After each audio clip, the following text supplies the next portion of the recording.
찾아보시기 바랍니다. 이사야서는 구약 성경의 예언서죠. 이사야 60장 10절 말씀부터 14절까지 말씀을 한번 보겠습니다.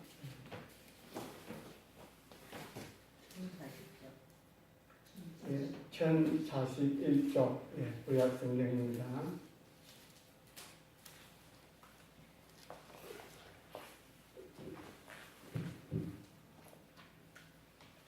찾았습니까? 이사야 60장 10절 말씀부터 같이 한번 14절까지 말씀인데요. 한번 합독하겠습니다. 내가 노하여 너를 쳤으나 이제는 나의 은혜로 너를 불쌍히 여겼은즉 이방인들이 내 성벽을 쌓을 것이요 그들의 왕들이 너를 섬길 것이며 내 성문이 항상 열려 주야로 닫히지 아니하리니 이는 사람들이 내게로 이방 나라들의 재물을 가져오며 그들의 왕들을 포로로 이끌어옴이라. 너를 섬기지 아니하는 백성과 나라는 파멸하리니 그 백성들은 반드시 진멸되리라. 레바논의 영광 곧 잣나무와 소나무와 황양목이 함께 내게 이르러 내 거룩한 곳을 아름답게 할 것이며 내가 나의 밟을 곳을 평화롭게 할 것이라. 너를 괴롭히던 자의 자손이 몸을 굽혀 내게 나오며 너를 멸시하던 모든 자가 내 발 아래에 엎드려 너를 이끌어 여호와의 성읍이라 이스라엘의 거룩한 이의 시온이라 하리라. 아멘. 이 말씀의 제목을 제가 역전의 은혜를 기대하라 이렇게 했는데 사실은 하나님께서 우리 가운데 행하실 일들에 대한 놀라운 역사를 기록하고 있습니다. 근데 계속해서 저희들이 은혜에 대한 말씀을 나누다 보니까 제목을 그렇게 한번 정해봤습니다. 아마 여러분들 가운데서 스포츠 좋아하는 분들 계시죠?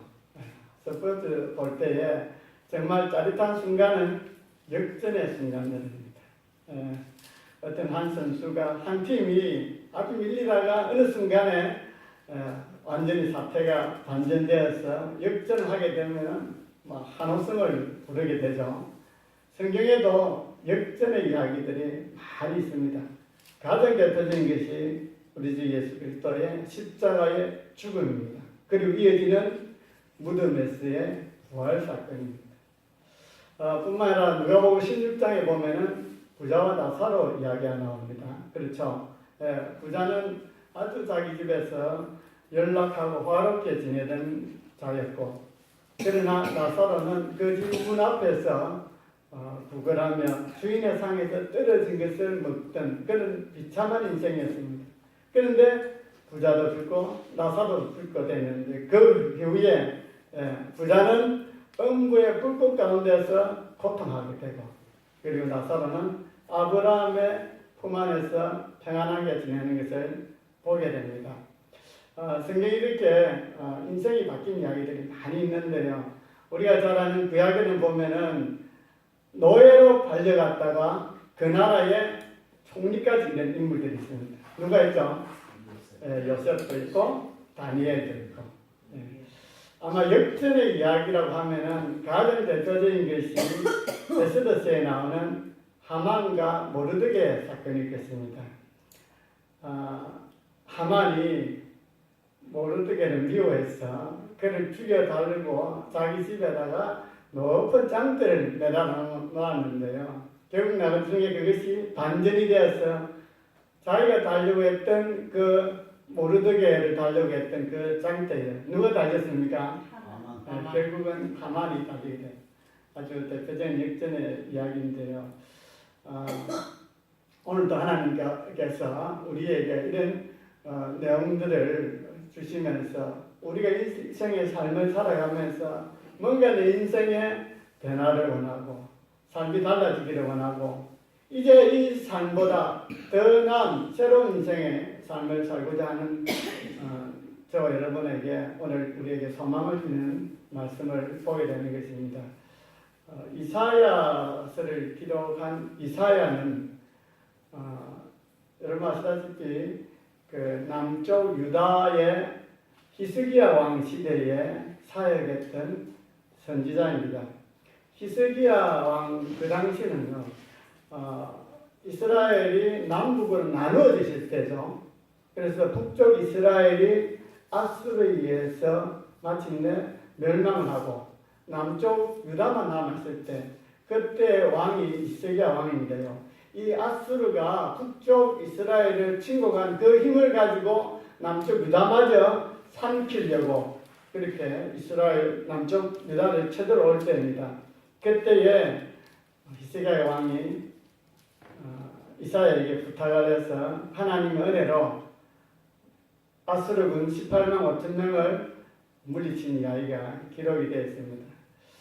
이렇게 히스기야가 하나님의 은혜로 나라를 구하였습니다만 그 이후에 또 히스기야는 교만해서 또 실수를 저지르게 되고 그리고 이스라엘 백성들은 깨닫지 못해서 계속으로 도덕적으로 또 종교적으로 이렇게 신앙적으로 죄를 범해서 결국은 남쪽 유다마저 멸망을 당하고 그들이 바벨론으로 다 끌려가게 될 것이라는 예언의 말씀을 주셨습니다. 지금 이사야는 잡혀가기 전의 이야기입니다. 남쪽 유다가 망하기 전의 이야기입니다. 그런데 하나님께서 이사야를 통해서 그런 말씀을 주시면서 동시에 그 이스라엘이 70년 동안 바벨론에서 포로 생활을 끝내고 그들의 징계를 다 받은 이후에 돌아오게 되어서 이스라엘이 회복하게 될 것이라는 그 내용으로 주신 말씀입니다. 이사야서는 총 66장이잖아요. 그렇죠? 이사야는 크게 두 부로 나눌 수가 있습니다. 몇 장까지입니까?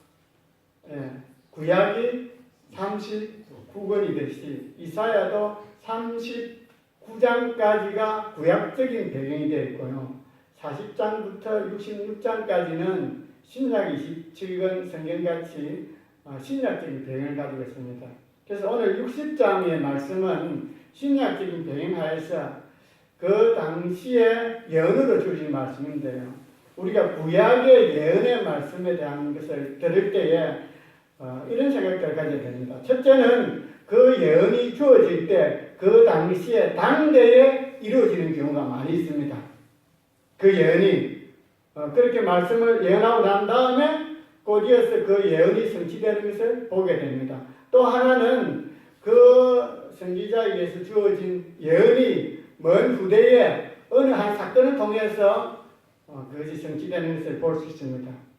뿐만 아니라 그 선지자의 예언이 전 역사를 통해서 계속적으로 반복적으로 일어나는 그런 사건에 대한 예언이 되기도 한다는 것입니다. 그래서 오늘 이사야 60장 10절부터 이 예언의 말씀은 장차 이렇게 이스라엘이 멸망당하고 바벨론으로 끌려가지만은 그러나 그 이후에 다시 그들이 돌아와서 이스라엘이 회복하고 재건하게 될 것이라는 예언의 말씀입니다. 뿐만 아니라 이 말씀은 장차 초림의 예수님께서 오셔서 성령으로 말미암아 교회가 세워지고 교회의 영광스러운 하나님의 나라의 일들이 펼쳐질 뿐만 아니라 마지막 때에 영원한 하늘나라가 이루어질 것에 대한 그런 내용까지 포함하고 있는 예언의 말씀입니다. 그래서 우리가 예언을 들을 때에 그것이 그 시대에 나기도 하지만 또 그 이후에 어느 역사의 한 시점에서 이루어지기도 하고 아니면 장차 미래에 완성될 이야기이기도 한다는 것입니다. 우리가 이와 같은 예언에 대한 내용들이요. 그 요한계시록에 보면 이런 내용들이 있습니다. 여러분 요한계시록 2장과 3장에 보면은 사도 요한이 밤모섬에서 주님으로부터 음성을 듣게 되고 말씀을 듣게 되고 아시아의 7교회에 편지를 하라는 내용이 있죠. 그렇죠? 예, 그래서 요한계시록 2장, 3장에는 아시아 7교회에 대한 내용들이 나옵니다. 그 7교회가 에, 서, 버, 두, 사, 빌라, 에베소, 스무나, 버가모, 두아디라, 사대, 빌라델비아, 라오디아 교회. 근데 그 7교회가 소아시아에 있는 실제적인 교회입니다. 그래서 그 사도 요한에게 실제적인 교회의 모습, 상황을 보면서 주님께서 그들의 잘못을 책망하고 지적하고 때로는 잘된 것에 대해서 칭찬하고 격려하고 위로하고 이런 내용들이 기록이 되어 있습니다. 7교회에 보낸 서신의 내용들은 그런 내용들입니다. 그런데 그것이 그 당시 7교회뿐만 아니라 그 7교회의 모습이 그 당시의 교회뿐만 아니라 오고 오는 세대에 우리의 기독교 역사에 각각 나타나는 시대별로 나타나는 교회의 모습도 그런 교회의 모습이 있다는 것입니다. 뿐만 아니라 그 7교회의 모습이 마지막 때에도 그런 여러 교회 가운데 각각의 에베소 교회의 모습, 스무나 교회의 모습 그런 교회들이 있다는 것입니다. 혹자는 그 내용을 가지고 라오디게아 교회가 마지막 때 교회라고 그렇게 설명하는데 그렇지 않습니다. 그 7교회는 마지막 때도 7교회의 모습이 있는 것입니다. 그렇게 우리가 예언에 대해서 말씀을 기억할 수가 있는데요. 오늘 60장 10절 말씀 한번 보겠습니다. 60장 10절에 내가 노하여 너를 쳤으나 이제는 나의 은혜로 너를 불쌍히 여기선즉 이방인들이 내 성벽을 쌓을 것이요 그들의 왕들이 너를 섬길 것이며 하나님께서 이스라엘 백성들에게 진노하셨습니다. 왜 진노했습니까? 하나님은 특별히 이스라엘 백성을 구별해서 모든 열방 가운데 제사장의 나라로 세웠었습니다. 우리가 구약을 공부하고 이스라엘 역사를 공부하는 것은 단지 그 이스라엘 역사 문제가 아니고 그 이스라엘이란 한 나라를 통해서 하나님께서 어떻게 일하시는가 그리고 이스라엘 그 민족이 하나님 앞에 불순종하고 살고 하나님을 범죄했을 때 어떤 일들을 당하게 되는 것을 통해서 모범적으로 모든 인류를 구원하기 위해서 많은 나라 가운데 특별히 이스라엘을 모델 케이스로 정했다는 것입니다. 그래서 이스라엘은 다른 나라와 달리 택한 민족이기 때문에 하나님께서 주신 말씀을 붙들고 그렇게 구별된 삶을 살아야 됩니다. 그럼에도 불구하고 이스라엘을 구원했음에도 불구하고 그들이 가나안 땅에 정착한 이후에 범죄하고 타락하고 이방신을 섬기고 도덕적으로 윤리적으로 악한 일을 행하고 결국 그로 말미암아 하나님께서 그를 쳤다는 것입니다. 여기 10절에 나오는 내가 노하여 그를 쳤으나 하나님께서 진노해서 그를 쳤습니다. 그래서 그 결과 어떻게 됐습니까? 남쪽 유다가 북쪽 이스라엘 완전히 멸망당하고 그에 대한 징계로 바벨론을 끌려가서 70년 동안 포로 생활을 하게 됐다는 것입니다. 그런데 그렇게 노예 생활을 했음에도 불구하고 하나님께서 이제는 나의 은혜로 너를 불쌍히 여기선즉 하나님께서 노예 생활하는 그 이스라엘 백성을 불쌍히 여기셨다는 것입니다. 은혜로 불쌍히 여기셨다는 것입니다. 하나님께서 우리 가운데 은혜로 불쌍히 여기시면은 회복의 역사가 일어납니다. 새로운 일들이 일어납니다. 우리가 살다가 실수하고 잘못하면은 뭔가 고치고 제대로 하고 잘 하고 싶지만은 그냥 우리가 뜻대로 잘 안 될 때가 많이 있습니다. 우리가 아무리 잘하려고 해도 결국은 하나님의 은혜가 있어야 됩니다. 하나님께서 우리를 불쌍히 여겨주실 때 우리가 회복을 받고 치유가 되고 다시 인생의 삶이 달라지는 역사가 있게 된다는 것입니다. 그래서 오늘 하나님의 그 진노하심으로 말미암아 그들이 심판을 받고 그들이 징계를 말미암아 바벨론에서 70년 포로 생활을 했지만은 그러나 그 포로 생활하는 동안에 그들이 회개하고 주님 앞에 죄를 잡아가고 그렇게 할 때 하나님은 그들을 불쌍히 여겼어. 하나님께서 새로운 회복의 기회를 주셨다는 것입니다.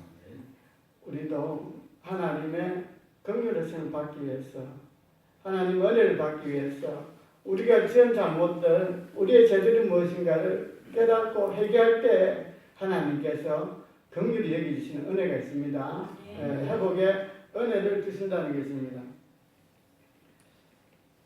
불쌍히 여겨서 그들로 하여금 포로 생활을 마치고 돌아오게 하는 거예요. 그래서 이방인들이 내 성벽을 쌓을 것이요 그들의 왕들이 너를 섬길 것이며 그렇게 말씀하고 있습니다. 이방인들이 내 성벽을 쌓을 것이요. 무슨 말입니까? 이스라엘 백성들이 다시 포로 생활을 끝나고 그들의 고토인 이스라엘에 돌아와서 성전을 건축하고 성벽을 세워서 이스라엘을 재건하게 될 텐데 그때에 누가 도와주겠다는 것입니까? 이방인들이 내 성벽을 쌓을 것이요 그들의 왕들이 너를 섬길 것이다. 이방 나라의 왕들이 이스라엘 백성들을 섬기고 도와서 이스라엘이 재건하도록 해주겠다는 것입니다. 그런데 사실 이런 일은 역사적으로 문자 그대로 이루어지지는 않았습니다. 여러분 우리가 에스라, 느헤미야서를 보면요. 그들이 그 바벨론 포로 생활을 끝내고 돌아와서 가장 먼저 했던 것이 무엇입니까? 성전을 재건했던 일이죠. 솔로몬 성전이 망가졌기 때문에 성전을 재건하고 또한 성벽을 재건하는 일을 했습니다. 그는 에스라에서에는 성전 재건이 나오고 느헤미야서에는 성벽 재건이 나오죠. 그렇게 재건할 때 이방인들이 도왔습니까? 이방인들이 방해했습니다. 성벽을 짓지 못하도록 성전을 지을 때마다 계속해서 방해 공작을 하고 바벨론 그 바사 제국에 편지를 써서 저들이 다시 제국에 대항하려고 한다고 모함하고 계속해서 방해를 했습니다. 이방인들이 돕지를 않았습니다. 그런데 여기서 돕는다는 게 무슨 말인가? 이방인들이 내 성벽을 쌓을 것이요 그들의 왕들이 너를 섬길 것이다. 이방 나라의 왕들이 섬겨서 이스라엘이 재건하는데 도와주겠다, 섬기겠다고 말씀하고 있습니다. 그들이 직접적으로 이스라엘을 재건하는데 도움을 주지 않았지만 그러나 하나님께서는 이들의 도움으로 이스라엘이 재건하는데 결정적인 역할들을 많이 하게 됩니다. 이 내용들을 우리가 한번 찾아볼 텐데요. 에스라서 한번 보도록 하겠습니다. 에스라서 1장입니다.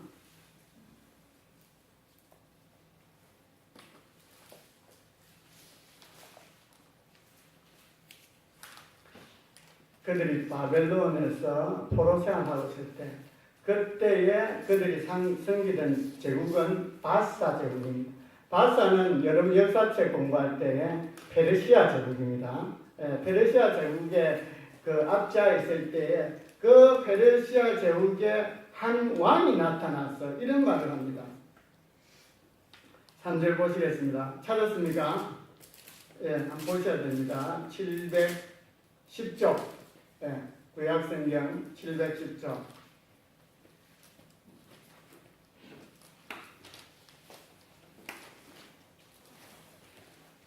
에스라서 1장 3절 말씀. 710쪽. 찾았습니까? 보였습니다. 이스라엘의 하나님은 참 신이시라. 너희 중에 너희 백성 된 자는 다 유다 예루살렘으로 올라가서 이스라엘의 하나님 여호와의 성전을 건축하라. 그 제국의 왕인 이 고레스 왕, 바사 왕 고레스가 포로로 끌려와서 지금 살고 있는 이스라엘 백성들에게 하는 말입니다. 너희들이 다 올라가라. 예루살렘으로 고토 이스라엘로 돌아가서 하나님의 성전을 건축하라고 그들을 지금 보내고 있는 말씀입니다. 뿐만 아니라 근데 그렇게 그냥 사람만 풀어주는 게 아니고 여러분 노예들을 그동안 70년 동안 노예로 있던 그들을 보내는 거예요. 그럼 노예가 있으면은 주인이 얼마나 편하겠습니까? 마음대로 농사를 지키고 뿌리를 먹을 수 있는데, 그런데 그 나라의 왕이 노예로 지금 끌려와가 있는 이 이스라엘 백성들을 너희 나라로 돌아가서 너희 나라 땅에서 성전을 건축하라고 그렇게 지금 그 고레스 왕이 명령을 내리고 있습니다. 4절 말씀을 보면요. 그런데 돌아가라고 하면서 4절 같이 보겠습니다. 그 남아있는 백성이 어느 곳에 머물러 살든지 그곳 사람들이 마땅히 은과 금과 그 밖에 물건과 짐승으로 도와주고 그 외에도 예루살렘에 세울 하나님의 성전을 위하여 예물을 기쁘게 드릴지니라. 이스라엘 백성들이 어느 곳에 흩어 살든지 그곳에 있는 왕들이 이 백성들이 돌아가서 성전을 건축하고 이스라엘을 재건하는 데 필요한 그 물건들, 짐승으로 도와주라는 것입니다. 뿐만 아니라 거기서 성전이 건축되면은 거기에 쓸 예물을 드리라고 이런 명령을 내리고 있는 것입니다. 뿐만 아니라 6절 말씀을 보니까 그 사면 사람들이, 그러니까 이스라엘 사람들이 살고 있는 그 주변에 사는 그 지역의 이방 사람들이 은그릇과 금과 물품들과 짐승들과 보물로 돕고 명령을 하니까, 그리고 기쁘게 예물을 드렸다는 것입니다. 뿐만 아니라 이 이스라엘 백성들이 남쪽 유다가 멸망당할 때 성전에 있던 기물들 있죠. 하나님께 섬기던 여러 가지 뭐 그릇들, 은그릇, 금그릇 그거 다 가져왔거든요. 가져와서 창고에 넣어놨는데 그거 다 내주면서 이거 가지고 가서 그 성전에서 예배드리라고. 그들이 빼뜨려 왔던 거, 가져왔던 거 다 돌려주고 있다는 것입니다. 예. 7절, 8절이 그 내용들입니다. 이렇게 해서 이방 나라에 흩어져 살고 있는 이스라엘 백성들이 예루살렘으로 돌아가도록 해주고, 뿐만 아니라 돌아가는 때 필요한 모든 물품들을 주고, 쓸 물품들을 갖도록 하고, 그리고 예물도 준비하도록 하고, 그리고 성전에 쓸 기물들도 다시 돌려주면서 돌아가라고 하는 것입니다. 이 명령을 누가 내렸습니까? 고레스, 바사왕 고레스는 하나님을 섬기는 사람이 아닙니다. 하나님 모르는 사람입니다. 아니, 그런데 하나님을 모르는 사람이 어떻게 그들을 지금 이렇게 종으로 쓰고 있는 그 백성들을 돌아가라. 그리고 너희들은 물품도 공급해주고 예물도 드리라. 왜 이렇게 고레스 왕이 일을 할까요? 하나님 모르는 사람입니다. 하나님이 그 마음을 예, 맞습니다. 1절 말씀 보겠습니다. 1절 바사왕 고레스 원년에, 고레스 원년이라는 것은 바사 제국에서 고레스가 왕이 된 첫 해에 그 말입니다. 여호와께서 예레미야의 입을 통하여 하신 말씀을 이루게 하시려고 바사왕 고레스의 마음을 감동시키시고 2절에 나에게 명령하사. 그러니까 하나님께서 바사왕 고레스의 마음을 감동을 줬다는 거예요. 마음을 감동을 주고 뿐만 아니라 말씀을 주셨어요. 그래서 너희들이 지금 종으로 데리고 있는 이 이스라엘 백성들 다 돌려보내라. 그리고 너희들 주변에 있는 사람들에게 말해서 그들이 가는 길을 도와주고 물품도 주고. 고레스가 이런 칙령을 내리게 되는 것입니다. 하나님께서 그 마음을 움직여 주시니까, 하나님께서 그에게 말씀해 주시니까 하나님을 모르는 그가 하나님의 지금 뜻을 행하는 자로 나타나고 있다는 것입니다. 우리가 기도할 때요, 마음문이 열리지 않고 변하지 않는 그 사람, 내가 기도하면 될까? 그 사람이 돌아올까? 그 강박한 사람이, 그 악한 사람이, 그 사람이 변화가 될까? 안 될 것 같죠? 예전에 그 사람은 변하지 않는 것 같습니다. 그런데 우리가 그를 위해서 기도하면요, 우리가 말로서 그 사람을 인도하는 것이 아니라 우리가 기도할 때 하나님께서 우리의 기도를 들으시고 그 사람의 마음을 만져주십니다. 그 사람의 마음을 움직여주십니다. 그래서 평소에 늘 찾아가서 예수 믿자고 함께 신앙생활 하자고 그렇게 건면하는 사람이 뭐 너나 잘 믿으세요 하고 핀잔하고 뭐 부정적인 이야기하고 뭐 예수 믿는 사람이 있다 저다 그렇게 불평하는 사람이 어느 날 나도 이제 예수 믿어야 되겠네. 나도 이제 교회 가서 하나님에 대해서 배워야 되겠네. 내 남은 인생 참 주님 어떤 분인지 한번 찾아야 되겠네. 왜 그런 일이 생깁니까? 그를 위해서 기도하는 가운데 하나님께 그 사람의 마음을 만져주신다는 것입니다.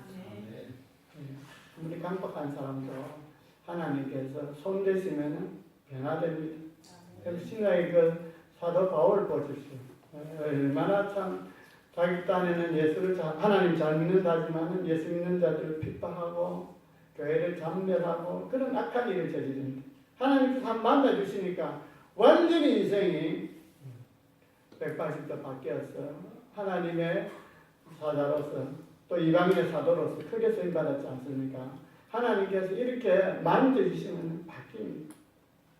우리가 참 이 주변에 잘못하는 사람들에 대해서 때로는 말로 건면도 하고 이렇게 하기도 하지만 동시에 그를 위해서 기도해줘야 됩니다.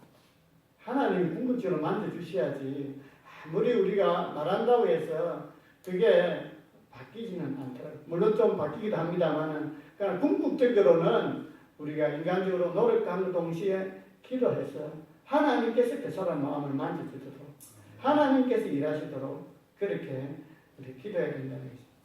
그런데 왜 고레스가 이런 일을 하도록 하나님께서 마음에 감동을 주고 그리고 또 그에게 말씀했을까요? 그것은 하나님께서 미리 예레미야를 통해서 하신 말씀이 있습니다. 예레미야 29장 10절에 보면요.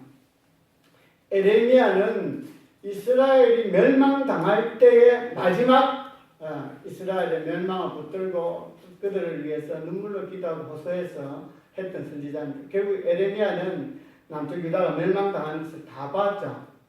다 보았습니다. 그리고 자기도 포로로 끌려갔거든요. 그러한 가운데 그가 하나님으로부터 말씀을 듣습니다.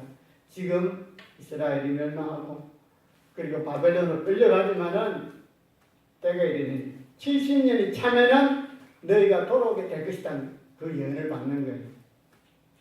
그래서 하나님께서 그 예언의 말씀을 하시고 이제 그 때가 찼어.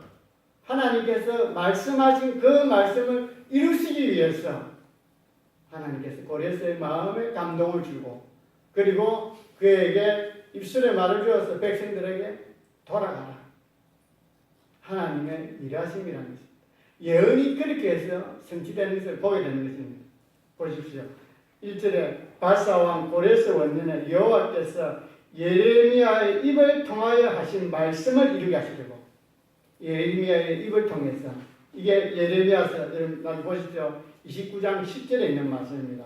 70년 되면은 돌아오게 된다. 그 하나님의 약속의 말씀을 이루게 하기 위해서 하나님께서 그 하나님을 모르는 왕, 하나님을 섬기지 않는 왕, 그 고레스의 마음에 만지시고 감동을 줘서 이스라엘 백성이 돌아오게 된다는 것입니다. 자, 다시 60장으로 이사야 60장으로 가겠습니다. 10절 말씀 60장 10절 내가 너의 너를 쳤으나 이제는 나의 은혜로 너를 훌륭히 여기선즉 이방인들이 내 성벽을 쌓을 것이요 그들의 왕들이 너를 섬길 것이며 그렇죠. 그렇게 해서 결국 이방인들의 도움으로 성전을 건축하게 되고 성벽을 건축하게 됩니다.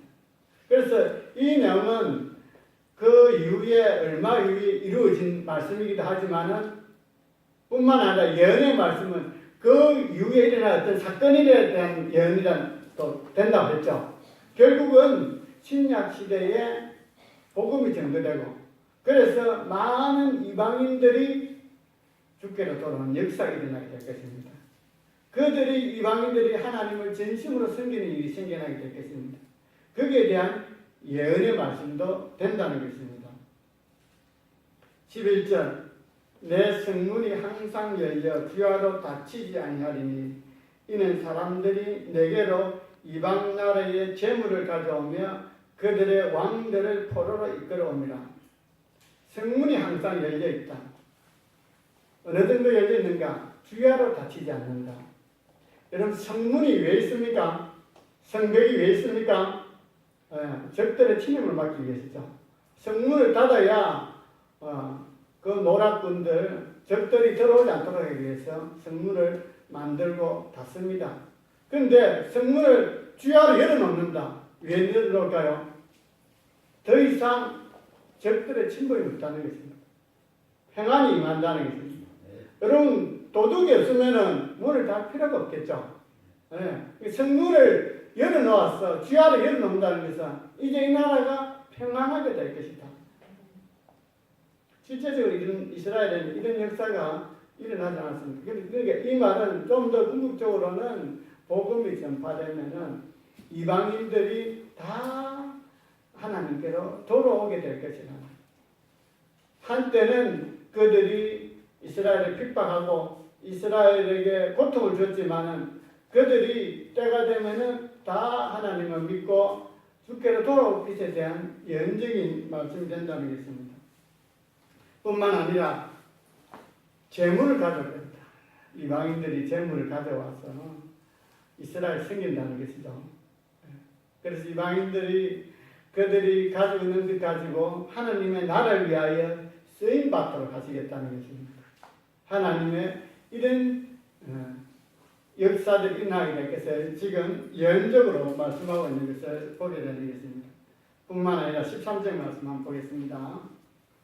레바논의 영광 곧 잣나무와 소나무와 황량목이 함께 내게 이르러 내 거룩한 곳을 아름답게 할 것이며 내가 나의 밟을 곳을 영화롭게 할 것이다. 레바논의 영광. 레바논의 영광이 뭡니까? 잣나무, 소나무, 황량목이 레바논의 영광이라는 거예요. 이게 무슨 말인가 하면 레바논에는 나무가 아주 아름답게 잘 자랐어요. 잘 컸습니다. 그래서 솔로몬이 성전을 지을 때에 레바논에서 나무를 가져왔어. 그렇게 성전을 꾸몄습니다. 여기 본문 말씀에 레바논의 영광 곧 잣나무와 소나무와 황량목이 함께 내게 이르라. 그러니까 레바논의 나무들이 다시 온다는 것은 솔로몬의 영광, 그 솔로몬이 정말 아름답게 성전을 지었지 않습니까? 그와 같이 성전이 아름답게 지어질 것이다. 그런 말씀도 되고요. 뿐만 아니라 내 거룩한 곳을 아름답게 할 것이며 내가 나의 밟을 곳을 영화롭게 할 것이다. 내 거룩한 곳, 내가 나의 밟을 곳, 성전을 말하죠. 하나님 계시는 곳. 그곳을 아름답게 하고 영화롭게 할 것이라는 것입니다. 이것은 단순히 성전이라고 할 때 하나님 계신 곳인데 지금 우리 개념으로 봐서는 성전이 어디입니까? 성전은 우리가 성전입니다. 하나님께서 믿는 우리를 통해서 하나님의 일하심이, 하나님의 성품이, 하나님의 역사가 아름답게, 영화롭게 펼쳐지게 될 것이라는 것입니다. 여기 성전이 아름답게 된다. 성전이 거룩하게 되고 성전이 영화롭게 된다. 그 성전은 이 시대의 저와 여러분의 성전입니다. 우리를 통해서 하나님의 영광, 하나님의 아름다움이 드러나게 될 것이라는 것을 지금 예언적으로 말씀하고 있는 것입니다. 14절 말씀 보겠습니다. 너를 괴롭히던 자의 자손이 몸을 굽혀 내게 나오며 너를 멸시하던 모든 자가 내 발 아래 엎드려 너 이스라엘이죠. 이스라엘을 괴롭히던 자들이 있었습니다. 이스라엘을 멸시하는 자들이 있습니다. 그래서 그들은 이스라엘을 얕보고 힘이 약하니까 이스라엘을 짓밟고 멸망시키고 포로로 잡아갔습니다. 그런데 그들의 후손, 너를 괴롭힌 자의 자손, 그들의 후손이 이방인들이죠. 그들이 장차 하나님께로 돌아와서 그들이 내 발 앞에 엎드려 너를 일컬어 여호와의 성읍이라 이스라엘의 거룩한 이의 시험이다. 그 이방인의 자손들이 장차 하나님에 대한 믿음을 갖게 되고 우리 주 예수 그리스도로 말미암아 하나님을 섬기게 되니까 그들이 돌아와서 그 이스라엘 믿는 여기서 이 너는 당시에는 이스라엘이지만은 지금 하나님을 모시고 사는 그들이 이 시대에는 저와 여러분이죠. 예. 우리를 통해서 우리가 예수를 참 믿고 하나님을 잘 섬김으로 말미암아 우리를 통해서 예수님의 성품과 하나님의 영광이 드러나고 하나님의 일하심이 드러나면은 믿지 않는 자들이, 알지 못하는 자들이, 이방인들이, 하나님을 섬기지 않는 자들이 우리들의 모습을 보면서 하나님께로 돌아오게 된다는 것입니다. 하나님을 섬기게 된다는 것입니다.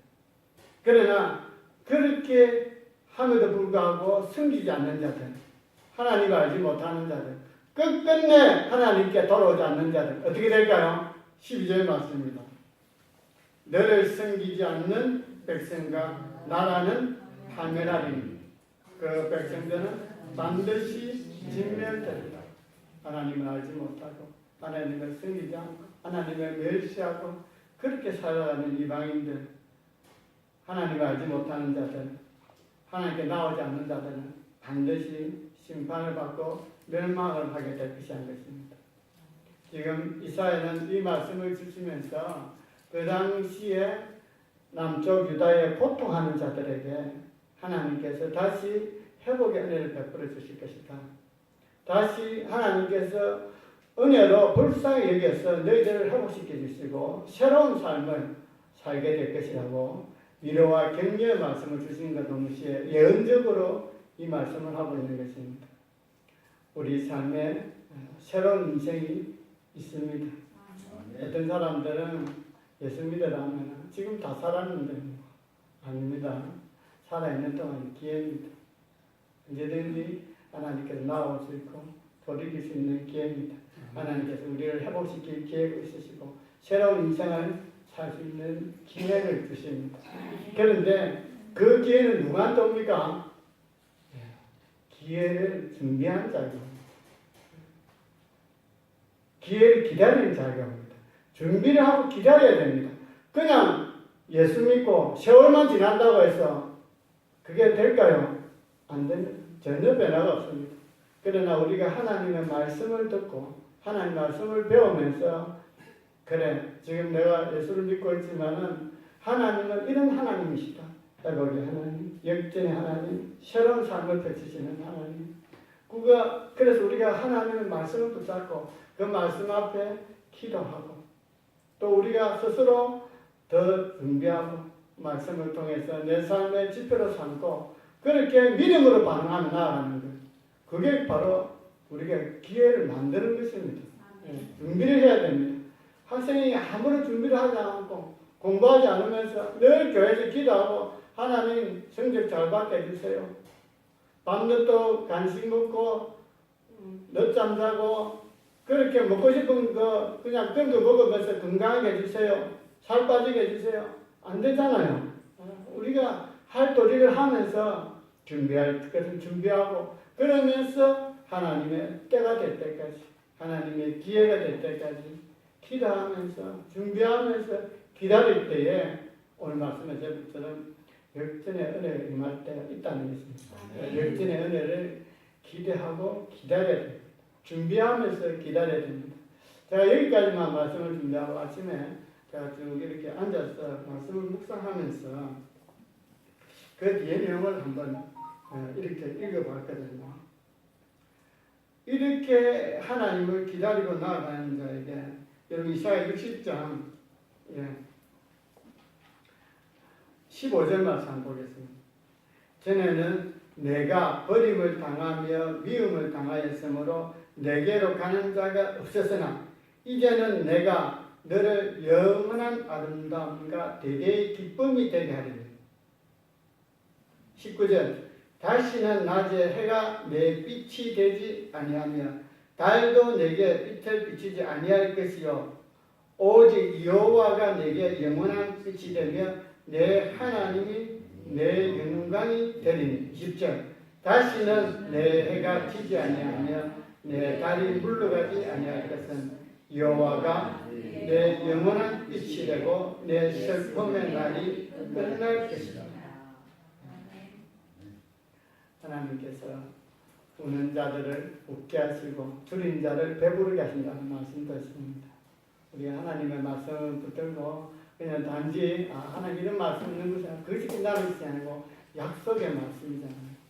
우리가 약속의 말씀 붙잡고 하나님 우리 인생 가운데서도 이러한 새로운 회복의 역사, 치유의 역사, 역전의 역사, 새로운 인생의 길이 열려지게 하여 주시옵소서. 우리가 그렇게 기도하면서 하나님의 말씀을 붙들고 나아갈 수 있게 되시기를 바랍니다. 감사합니다. 우리에게 살아있는 기회가 있어서 이때 말씀을 듣고 돌이키고 또 말씀을 믿음으로 받아들이고 살아갈 수 있는 이런 은혜가 있게 되시기를 바랍니다. 같이 한번